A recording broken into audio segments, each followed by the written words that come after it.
আসসালামু আলাইকুম।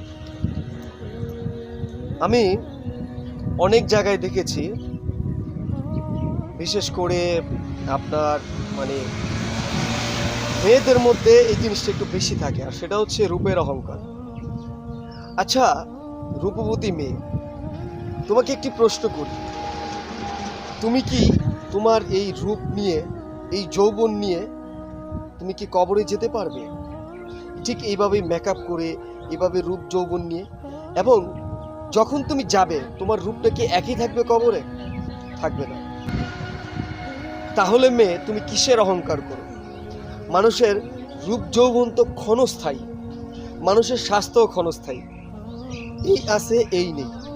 তাহলে রূপের অহংকার না করো, নিজের মনকে পবিত্র করো, নিজেকে এমনভাবে উপস্থাপন করো মানুষের কাছে যেন তুমি আলাদা একটা সম্মান পাও।